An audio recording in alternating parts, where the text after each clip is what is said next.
আমাকে ছাদের একটা জিনিস দিয়ে আমি এটা রান্না করবো। তো এই দেখেন এই জিনিসটা কি, এই জিনিসটা হচ্ছে তেলাচোরা পাতা। মানে আমরা তেলাচোরা পাতা কই, আনকি এটা কী কয় এটা তো আর কইতে পারবো না, কারণ ছোটোকাল হয়েছে আম্মুরে শুনছি এই নাকি তেলাচোরা পাতা।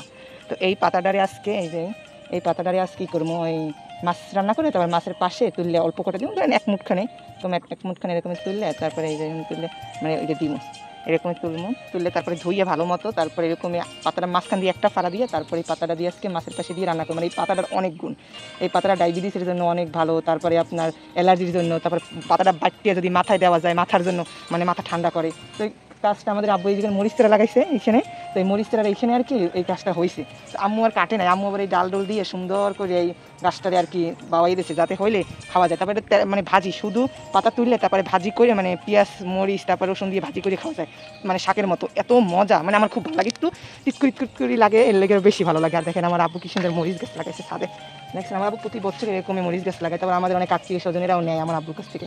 আর আমার আব্বুর হাতের মরিচেরা অনেক সুন্দর, আরও বড় হলে খুব ভালো লাগে। তারপর এই দেখেন একটা মরাইটকে করলা গাছ, মানে মরাইটকে মানুষের নাম করলা গাছ বুঝছেন। তো মোক ওই করলা গাছটা মরাইটে লইবে কি করলা হয়, ধরেন 2 3 4 করলা ভালোই হয়, এটা খাওয়া যায়, কিন্তু এখন নাই, শেষ হয়ে গেছে। কিন্তু মুই মরাইটে কইতে জানেন মরাইটের মতো এই 2 3 পুঁইশাক গাছ হয়েছে। আবার এই সাইডে একটা মরাইটে আছে, এই একটুখানি একটা করলা জ্বলছে একালে সামান্য। এখন এই শাক তুললে তারপরে মাছের পাশে দিয়ে রান্না করে উঠামো, কারণ আমু কইতেছে যে মাছের জল দেওয়া হয়ে গেছে, গরম হলে তাড়াতাড়ি এই পাতাটা দিয়ে দেবে। এই জন্য তো আর কই না, তাড়াতাড়ি করে তুললে ধুইয়া তারপরে দিয়ে দিব সাইডে। নষ্ট হয়ে যায় আর জামা কাপড় গুলো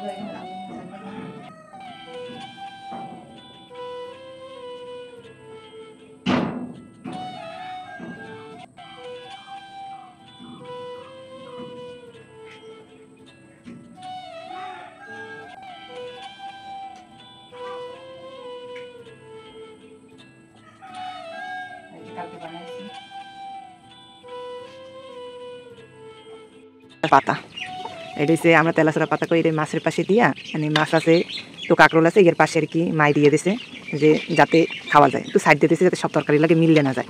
আর এই তেলাচোরা পাতা ভীষণ শরীরের জন্য ভালো, ডায়াবেটিসের জন্য ভালো, অ্যালার্জির জন্য ভালো, মাথা ঠান্ডার জন্য ভালো। মানে আমরা এটা তেলকুপা পাতা মনে হয় কয়, কিন্তু আমি সরকার হইতে কই যে তেলাচোরা পাতা বুঝছেন।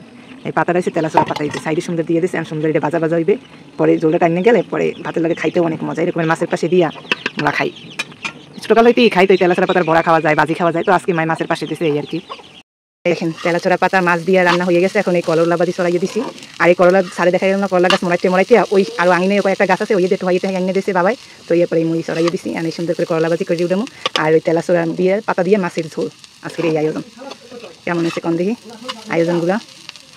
প্রথমে করলা ভাজি দিয়ে খাইতে নিলাম, রান্না বাড়া শেষ। করলা ভাজি দিয়ে যদি আগে না খাই তাহলে কি হয়, আমার যত দেবেন অত মোর আম্মু দেবে না করলা ভাজি, মোর মনে হচ্ছে আরও দেন, এত পছন্দ। দেন মোর মায়ের কথা হ্যাঁ হুমল যেতে আছে।